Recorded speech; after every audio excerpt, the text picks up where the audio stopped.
Hola, ¿cómo están? Bueno, continuamos con la sesión, en este caso, del concepto de interfaces en la programación orientada a objetos. Vamos a arrancar nuevamente con un ejemplo. Volvemos a nuestro clásico ejemplo de reproductor multimedia, ¿no? Este concepto que veníamos trabajando en sesiones previas, que estaba relacionado, recordemos, con lo que era un contenido que era lo suficientemente abstracto, ¿no? O sea que esta entidad que tenemos aquí de contenido sería una abstracción lo suficientemente amplia o general como para poder decir de que estamos ante una situación de clase abstracta con un método abstracto que al reproducir. ¿Por qué? Porque este método de reproducción o este componente o este comportamiento de reproducción no teníamos manera de definirlo para este tipo de abstracción. Era algo lo suficientemente o no tan concreto como para poder decir, bueno, qué tendría que hacer de reproducción con algo que sea de tipo contenido que no es tan específico, ¿no? Entonces esto se delegaba en la implementación del reproducir, esta sobreescritura de este método abstracto en los distintos subtipos video, audio e imagen. Ahora bien, imaginemos que nosotros queremos implementar, ¿no?, este reproductor, pero este reproductor quizás va a estar trabajando o va a estar siendo ejecutado quizás en distintas consolas que podrían llegar a ser consolas de autos, o podría ser sistemas operativos Linux, Windows o algún panel, ¿no?, que podríamos pensarlo, algún panel de reproductores, etcétera, etcétera, etcétera. Entonces lo que queremos definir algo es decir, bueno, nosotros vamos a definir nuestro reproductor, pero yo lo que le tengo que dar a los fabricantes de esas consolas o de paneles es decirles, bueno, ¿cómo lo puedo operar? ¿Qué es lo que yo voy a tener que darle a mis consumidores del reproductor como para que ellos puedan mantener quizás de alguna manera un desarrollo independiente, desacoplado y de que ellos saben de que yo lo que hago para adentro, no importa lo que haga, va a seguir andando bien y va a seguir andando igual con lo que ellos conecten después, ¿no? Esta forma de decirles, bueno, ustedes consuman mis estructuras de tal forma o mis entidades de tal forma es lo que nosotros llamamos el concepto de interfaz, que no es más que un contrato, ¿no? Este contrato que le estamos dando hacia afuera, ¿no? Cómo vamos a estar trabajando o operando este tipo de dato, por ejemplo, y reproductor, ¿sí? Entonces yo todo lo que trate de implementar a partir de esta interfaz, básicamente lo que le estoy diciendo hacia afuera o al mundo, a los consumidores, es que yo voy a tener estos tres procedimientos o métodos sí o sí definidos, los cuales pueden utilizarse o van a significar o con esta firma devolver tal valor con estos parámetros, etcétera, etcétera, etcétera. En este caso yo estoy definiéndolos simplemente con un figure público y nada, sin ningún tipo de retorno, asumimos que es void, etcétera, no importa, pero es para una cuestión de ejemplificarlo. Entonces, ahora en más, el fabricante quizás de componentes de autos que hacen estéreos, etcétera, o el que esté trabajando con algún panel que sea para DJ o lo que sea, siempre van a saber de que cuando yo desarrolle software de mi productor, siempre van a poder acceder a lo que sería, por ejemplo, el contenido a través de llamarles el método listar contenido. Luego podrían seleccionarlo a través del método seleccionar contenido y el reproducirlo con el reproducir contenido, ¿sí? De esa manera, lo que podemos hacer es mantener de alguna forma este contrato con nuestros proveedores o con nuestros consumidores, mejor dicho, de nuestras clases, para así poder aislar aún más el desarrollo y poder de alguna manera desacoplar más nuestro diseño, ¿sí? Por ejemplo, teníamos acá el caso del panel multimedia que va a estar accediendo directamente a esa interfaz. Fíjense que en este caso esta clase, imaginemos imaginaria, que es panel multimedia de lo que fuera, lo que va a hacer básicamente es acceder o estar relacionada o asociada estructuralmente con la interfaz y no con la clase reproductor. Yo después la clase reproductor la puedo hacer como se me cante o puedo tener cualquier tipo de ideas de hacerla, por ejemplo, especializada, como reproductor MP3, reproductor MP4, reproductor DVD o lo que fuera. No hay necesidad de estar, o streamer online o lo que fuera, no hay necesidad de decirle al panel multimedia cómo lo estoy haciendo ni qué hago, sino que simplemente lo único que necesito darle al panel multimedia son tres métodos como estos para que pueda operarlo, ¿sí? Esto es un concepto también muy común hoy en día que se extendió mucho más a través de lo que son las APIs, ¿no?, de programación, ¿no?, estas interfaces de aplicación que se pueden utilizar para poder acceder web services o alguna herramienta en particular en la nube, y es muy común poder trabajarla de esa manera. Y fíjense que de alguna manera cuando ustedes van a consumirla, lo que están haciendo es eso, están viendo qué métodos nos dicen que tenemos que ejecutar con qué firma para poder realizar tal acción. Y hacia adentro no sabemos lo que hace en esa interfaz, no sabemos lo que hace en realidad el programa o el sistema de ellos. Simplemente nosotros hacemos es consumirlos con esos métodos que nos dieron, y eso es de alguna manera lo que nos ayuda a nosotros mantener esa prolijidad o ese desacoplamiento de lo que es la estructura interna de algún sistema, y lo que permite además a nosotros de que cuando ellos actualicen algo siempre estemos trabajando con la misma interfaz. Entonces de alguna manera esa interoperabilidad se mantiene, ¿sí? Bueno, algunas definiciones y consideraciones para Java sería obviamente respecto a la interfaz de que estamos trabajando con un contrato, ¿sí? Estamos dándole un contrato de comportamiento. ¿Y por qué comportamiento? Porque en realidad no, a diferencia de la clase abstracta, vamos a ver de que en realidad la interfaz no tiene campos que puedan ser reutilizados o campos que nos den alguna estructura en común entre las clases que la van a implementar, ¿no? Estas subclases que implementan las interfaces. Entonces, de esa manera, si tenemos ese tipo de idea o ese tipo de abstracción que comparte de alguna manera estructura, como en el caso de persona, ahí es más probable que la clase abstracta sea el diseño o la solución. La interfaz nos va a permitir dar un contrato de comportamiento. O sea que básicamente lo que vamos a establecer en la interfaz son métodos abstractos para que alguien lo implemente después. ¿Está bien? Entonces, al igual que la clase abstracta, fíjense que es todo abstracta la interfaz también. No se puede instanciar un objeto. ¿Esto por qué es? Porque todos sus métodos son abstractos, excepto de los que son default y estáticos. A partir de J8 se agregan los default, que básicamente ahora vamos a charlar un poco de eso, pero son métodos que tienen algún comportamiento ya predefinido, ¿sí? Y los estáticos son métodos propios de la interfaz, ¿sí? De la misma manera que serían métodos estáticos de la clase. Todos los elementos son públicos, vamos a ver de que esto es importante, esto es algo implícito y si no va a darnos error de compilación, y es un tipo de dato de referencia también.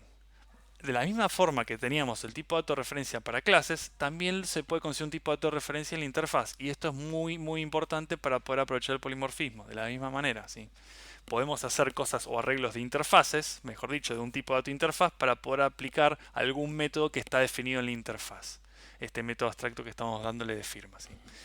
Bueno, y va a existir siempre la duda o a veces al principio es muy normal de que exista cuál es la decisión correcta de hacer una clase abstracta o una interfaz. Bueno, eso va a depender mucho del diseño y la experiencia de cada uno cuando lo esté desarrollando. Pero básicamente piensen en eso. Primero, si tienen algún campo o mejor dicho estructura en conjunto que tienen que definir, como en el caso de persona, estudiante y alumno o docente. Si tienen ese caso en particular, como que el estudiante y el docente tienen cosas en común compartidas como el nombre, la edad, algún documento, etcétera, bueno, ahí sí aplicaría la clase abstracta porque eso no se puede mover con la interfaz. La interfaz no tiene campos a menos que sean constantes. Entonces, como no podemos hacer campos o variables de instancia, ahí necesariamente lo que vamos a tener que hacer es usar una clase abstracta, ¿sí? Entonces, si se busca un concepto más generalizado y para luego extenderlo en subclases, probablemente esa sea la solución de clase abstracta. Ahora, si nosotros queremos definir cierto comportamiento que esté de alguna manera prefijado entre consumidores de algo y todas las clases que yo quiero implementar, e inclusive cuando ese comportamiento es entre clases que no están relacionadas entre sí desde un punto de vista de herencia, ahí es donde es importante la interfaz. Y esto está bueno porque no necesariamente tienen que estar relacionadas, como era estudiante y docente, ¿no? Acá puede haber interfaces que unan o que provean funcionalidad a muchas clases que no tienen nada que ver con un árbol de jerarquía de herencia. Y vamos a ver algún ejemplo luego. Estos son algunos de los miembros que suelen darse en la interfaz. Les recomiendo que lean la especificación si quieren ir más en profundidad. Pero básicamente en una interfaz podemos tener campos, que estos son constantes, que son justamente public, static y final. Estos se pueden heredar, o sea que las interfaces recuerden que van a poder también heredarse de otras interfaces. Hay un árbol de jerarquía de interfaces. Lo que no se suele mezclar es la herencia entre interfaz y clase. Lo que va a pasar en algún momento es que una clase implementa una interfaz, o sea que de alguna manera ahí sí tiene que implementar todos aquellos métodos que no están definidos o que son abstractos, que es lo mismo que pasaba cuando teníamos una clase abstracta. Pero sí existe un concepto de herencia entre distintas interfaces, o sea, hay superinterfaces y subinterfaces, lo cual está muy bueno y es muy poderoso. Podemos incorporar también como miembro de una interfaz declaraciones de tipos. Esto pueden ser clases interfaces que estén dentro de la interfaz, que sean propias de la interfaz. Obviamente van a quedar luego todo como estático, son implícitamente públicos y estáticos, pero son miembros de la interfaz que pueden agregar. Luego vamos a tener métodos default, esto a partir de J8, que estos métodos default de alguna manera nos permiten mantener la compatibilidad con algunos consumidores, ¿no?, de nuestra interfaz, porque imaginemos que en una interfaz que yo le digo al mundo, o a los consumidores tiene 3 métodos y de pronto yo le agrego otro método y esa interfaz, de pronto todos aquellos que consumían a esa interfaz, lo que sucede es que tienen que incorporar probablemente ese método nuevo que yo agregué, porque si no, no va a funcionar, si no va a quedar implícitamente abstracta esas clases que tienen implementando. Entonces, para poder usar o para poder mantener esa compatibilidad de esa interfaz y no tener que generar una interfaz nueva, porque antes se hacía eso, se populaban interfaces nuevas, incorporando ese método extra que heredaba del anterior y se hacía un lío muy grande con lo que era la herencia de interfaces, se agregó esta capacidad de poder definir métodos por default que básicamente lo que hacen es agregarle un contenido por defecto o una operación por defecto implementada a ese método. O sea, ya no es solo la firma, sino que está implementado por completo. Y estos métodos por default lo que hacen es sobreescribir métodos abstractos heredados, ¿sí? Y luego tenemos los clásicos métodos abstractos, que de la misma forma que están en las clases abstractas, en la interfaz la mayoría van a ser métodos abstractos, porque básicamente lo que estamos haciendo es obligar a las interfaces, mejor dicho, perdón, a las clases que van a implementar a esta interfaz, a implementar todos estos métodos abstractos, ¿sí? De lo caso contrario, si no llega a pasar eso, van a quedar métodos abstractos sin definir y por lo tanto la clase que vaya a implementar esa interfaz va a tener que definirse como abstracta de la misma manera que pasaba antes con las clases abstractas y sus heredadas. Veamos un ejemplo de lo que es la herencia. Vamos a tratar de ver un poco el concepto de herencia, cómo trabajan las interfaces. Acá tenemos interfaz 1, 2 y 3, y bueno, la cuarta que va a heredar de estas dos, pero fíjense cómo se puede dar acá un esquema de diamante, cosa que antes no se daba con las clases, no se podía hacer la herencia múltiple como pasa acá en la interfaz 4. La interfaz 4 puede heredar de las dos, de la I2 y la I3, por lo tanto acá podemos hacer el esquema de herencia múltiple, está muy bueno para poder dar esa operabilidad hacia abajo, ¿no? Esa funcionalidad. Lo que vamos a tener cuando pasa la herencia es que vamos a poder heredar desde la superclase, por ejemplo esta I1, vamos a poder heredar los campos de esa, los métodos abstractos y los métodos default. Lo que no podemos heredar son los métodos estáticos por sobre todo, y luego tampoco vamos a poder heredar aquellos que están sobrescritos o ocultados, ¿no?, de las clases previas, ¿sí? Por ejemplo, veamos que método 1 acá está sobrescrito en la interfaz 2, por lo tanto, la interfaz 4, todo esto que está griseado serían los métodos que viene heredando la I4. Lo que va a heredar la I4 va a ser el método 1 de quién? De la interfaz 2, pero no de la 1, justamente porque está sobrescrito, ¿sí? El método 2 lo va a heredar de la interfaz 2, el método 3 lo va a heredar de la interfaz 3 y el método 4 es propio de la interfaz 4. Fíjense, la interfaz 3 también hereda el método 1 de quién? De interfaz 1, ¿sí? Entonces vemos que acá hay un esquema de más o menos cómo funciona la herencia. Esto, lo que está griseado, serían las cosas que se heredan, por eso no aparecen, pero estarían, si uno la quisiera implementar, nos lo van a pedir. Bueno, y veamos ahora entonces cómo sería un ejemplo con Java. Estaríamos viendo justamente este mismo esquema de herencia entre las distintas interfaces. En este caso arrancamos definiendo una constante. Esto sería implícitamente public, static and final. Esto que estábamos hablando justamente de cómo se definen constantes en interfaces. Y vemos que la interfaz 1 define el método 1. Luego le vamos, acá lo modificamos un poco y tenemos que la interfaz 2 que extiende la interfaz 1 va a tener el método 1 y 2. El método 1 está sobrescribiendo, aunque bien no estamos definiéndole un cuerpo, estamos sobrescribiendo y pisando de alguna manera este método 1 de interfaz 1, así que nos vamos a heredar el método hacia abajo de la interfaz 4, el método 1 que está acá sobrescrito. Luego tenemos aquí el método de la interfaz 3, que no tiene mucha diferencia, pero sí tenemos nuevamente otra constante, que esta constante x, si se fijan, tiene el mismo nombre y el mismo tipo que es la que está en I1. Por lo tanto, como esto extiende a I2 a I3, que estas I2 y I3 también extienden a I1, lo que estamos trayéndonos es justamente la misma variable que está ocultándose. Entonces estamos ocultando esta constante porque las cosas estáticas se ocultan, recuerden eso, no se heredan. Entonces ocultamos la constante de I1. Si queremos accederla, vamos a accederla directamente como la de I4, ¿sí?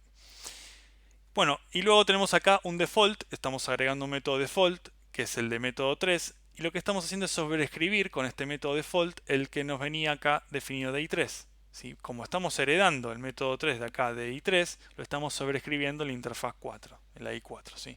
Y finalmente le agregamos un método 4, que es otra firma que estamos agregando acá de método abstracto. Fíjense que todos estos métodos que estamos incorporando acá son métodos que se dan con obviamente las firmas public y abstract, ¿no? Cosas que están implícitas. Finalmente veamos un ejemplo de cómo se implementaría con una clase prueba. Se hace obviamente el nombre de la clase prueba, se hace el operador implements y le damos el nombre de la interfaz, que sería el i4 que estamos mencionando acá. Y aquí lo que tenemos que no va a pasar, seguramente el compilador ahí nos va a avisar, nos va a decir, tenemos que implementar método 1, 2 y 4. Fíjense que el 3 no, ¿por qué? Porque el 3 ya está definido como default aquí.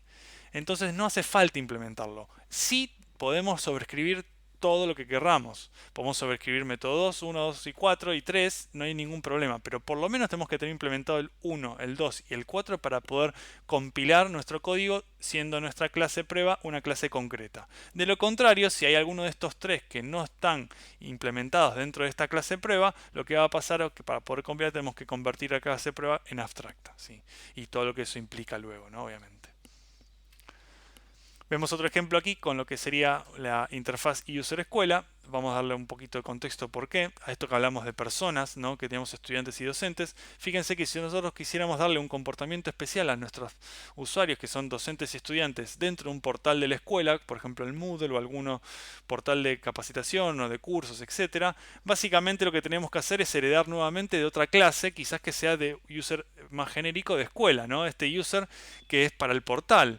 Ahora bien, esto no es ni parte de persona, porque persona es una entidad de otro tipo, es otro concepto que estamos trabajando, y tampoco estaría bueno replicarlo en estudiante y docente, porque quizás en estudiante y docente estamos agregando comportamiento que quizás se duplica, bueno, en realidad duplicar probablemente se duplica en código, pero no podemos quizás hacerlo por cada clase que agregamos, porque quizás nos olvidemos de implementar ese código o ese método o lo implementamos con nombre distinto y el día de mañana cuando nosotros queremos utilizarlo desde el portal, ahí va a darnos error o no sería lo mejor consistente en nuestro diseño, ¿no? Entonces a nuestro portal le decimos, bueno, en realidad nosotros vamos a trabajar con una interfaz que cada usuario que se registra o que va a trabajar tiene estas operaciones. Entonces desde el portal directamente podemos invocar estos métodos para poder trabajar con cada usuario que esté relacionado en el Moodle o lo que sea, ¿no? Entonces, de esa manera nosotros cuando implementamos la interfaz de estudiante y de docente, tanto en estudiante y docente implementamos esta interfaz, lo que va a pasar es que el compilador nos va a obligar a tener estos métodos registrados o estos métodos que están de alguna manera definidos. Y está bueno que pase eso porque de esa manera lo que vamos a hacer es esa obligación, es poder de alguna manera mantener la consistencia entre lo que es la conectividad entre otra aplicación, esta interoperabilidad y nuestro sistema interno o estas clases que veníamos definiendo. Entonces ahora vamos a tener que definir el método registrarse, recuperar path y enviar tarea que es propio de cada uno. Imaginando de que quizás tenemos comportamiento general, lo que vamos a probablemente hacer quizás es definir alguno de estos, probablemente a nivel de persona, como para poder heredarlo y ahí sí utilizar y aprovechar lo que sería algún comportamiento en común entre las dos clases. Pero lo que nos importa es que estas clases en sí implementen esta interfaz para poder luego utilizarla, ¿sí? ¿Y cómo sería la idea acá? Bueno, vamos a ver que hay una interfaz definida que es user escuela, podemos definir que una constante, nuevamente esto es a modo ejemplificador, no es para nada, digamos, algo que sea útil o que sea que sea algún caso concreto, sino que estamos jugando un poco con el código. Definimos una variable maxUsers, pues nos podría servir, alguna constante, algún método estático para poder devolvernos esta constante, aunque no es necesario porque las constantes se pueden acceder directamente con nombre interfaz.maxUsers. Pero bueno, esto es un poquito para jugar. Y luego agregamos acá el default, que sería una implementación propia de registrarse, si queremos definirlo para todos. Y luego algunos que son abstractos como recuperar path y enviar tarea. Recordemos que estos son implícitamente públicos y abstractos, excepto este default, que sí o sí, que este sí está implementado. Así que bueno, estos serían las cosas que se comentaron recién, método abstracto, default y esto que aparece al final. Y bueno, finalmente la interfaz como un tipo, ¿no? Este concepto de podemos definir una interfaz y además trabajarla como un tipo de referencia, y esto es realmente muy poderoso. Volvamos al concepto de persona. Imaginemos que nosotros queremos hacer alguna operación que trabaje con comparar quién es una persona mayor o menor y podemos utilizar ese concepto de comparación a través de una interfaz. Hay una interfaz propia de Java o que viene nativa en Java que es una interfaz que se llama comparable DT o comparable con tipo paramétrico. Fíjense, es una interfaz paramétrica y este T puede reemplazarse por cualquier tipo concreto. Entonces nosotros implementamos esa interfaz comparable. Lo que vamos a hacer justamente es tener que obligadamente implementar este código compareTo o este método compareTo. Este método compareTo lo que hace es devolver un entero y este entero lo que nos dice si es menor a 0 nos va a decir que el objeto original es menor al objeto que nos estamos pasando por parámetro. parámetro. Si es igual a 0 son iguales. Y si es mayor a 0, el método donde estamos parados, perdón, el objeto donde estamos ejecutando el compareTo es mayor respecto al que nos pasamos por parámetro. Y esto está muy bueno para poder aprovechar en colecciones de objetos, ¿no? Cuando tenemos arreglos, etcétera, ¿sí? Entonces, si yo le agrego o le digo a la persona que implemente, como aparece aquí, a la interfaz comparable de persona, acá estamos haciendo concreto este tipo paramétrico t, es lo mismo que hacíamos cuando hacíamos en pseudocódigo la lista de a, esta variable de tipo a se convertía en una lista de algo, de entero por ejemplo, acá esa t está convirtiéndose obviamente cuando lo estamos consumiendo en una persona, que es la misma clase que estamos aplicando aquí. Entonces implementamos la interfaz comparable persona, entonces lo que tengo que hacer yo ahora que es implementar el método que es compareTo de otro objeto de tipo persona. Acá este t está relacionada con esta t. Después vamos a ver un poco de ejemplos de tipos paramétricos o de generics. Entonces lo que hacemos es, simplemente acá hay definido una edad y una getEdad, son cosas bien sencillas, no hay nada interesante, es algo que ya lo que vimos. Y lo que estamos sobreescribiendo es el código del compareTo. Y básicamente lo que hacemos es retornar, si la edad del objeto donde estamos es menor, vamos a traer justamente vamos a restarle a la edad del objeto 2 que pasamos por parámetro. ¿Para qué? Para poder definir si es menor a 0, justamente que estamos hablando de una persona que es menor de edad. ¿Sí? O sea, estamos hablando de una persona que estamos, por ejemplo, con 10 y si ahí la otra tiene 12 nos va a dar menos 2, por lo tanto claramente estamos diciendo que la original o donde estamos parados es una persona más joven, ¿sí? Finalmente, ¿para qué nos sirve esto? Porque yo podría utilizar, en lugar de hacer un arreglo propio de ordenar, un arreglo de, no sé, por ejemplo, de personas y hacer un código específico para objetos de tipo personas, aquí en vez de un arreglo de personas, yo podría hacer un método, por ejemplo, ordenar, que sea de cualquier tipo de cosas. Y esto es algo muy poderoso porque es algo que se lleva a la abstracción muy amplia, ¿no? Obviamente estamos haciendo un ejemplo clásico y es muy común ver esto como ejemplo, pero obviamente no lo vamos a hacer porque ya existen métodos utilizados para este tipo de ordenamientos, para hacer sort, etcétera. Pero bueno, fíjense qué poderoso que es, pues yo podría hacer un arreglo de comparable directamente, tipo de dato comparable, y mandarlo directamente para hacer un ordenamiento, por ejemplo, burbujeo. ¿Sí? Este es el código de burbujeo, que ya lo han visto en Algoritmos 1. Y básicamente cuando hacemos la comparación, si vamos a hacer el swap o no de las celdas, en vez de usar el mayor o el menor, como usamos siempre, usamos directamente el compareTo. Fíjense que estamos llamando a una instancia del arreglo de tipo comparable. Yo no sé si son personas o si son otra cosa. Lo que sí sé que son comparables porque pues, estamos implementando la interfaz de persona si yo le paso un arreglo de persona. O sea que persona ahora, cuando pase eso, un objeto de tipo persona, mejor dicho, como personas abstractas, un objeto de tipo estudiante va a ser también de tipo persona y también de tipo comparable. Entonces esto es válido porque es de tipo comparable el arreglo que me estoy pasando, ¿sí? Entonces ahora esta persona de tipo comparable yo le puedo hacer .compareTo a que a otra persona, ¿sí? Que yo le estoy pasando un objeto y ahí puedo validar si es mayor o menor respecto a esta definición del compareTo que yo le di, que en mi caso particular era por la edad, ¿no? Entonces estoy ordenando a un arreglo de personas por la edad en este caso. Lo interesante además de esto es que las personas que puedo agregar ahí no solo pueden ser personas, o sea, obviamente son personas, pero además no solo son de un solo tipo, pueden ser también mezcla de estudiantes con docentes. Así que fíjense que esto es realmente muy poderoso cuando se trabaja con abstracciones y con polimorfismo, y la verdad que usar la interfaz como tipo es una solución muy interesante. Bueno, con esto terminamos la sesión de introducción a interfaces y continuamos con la práctica para poder extender un poquito más los conceptos.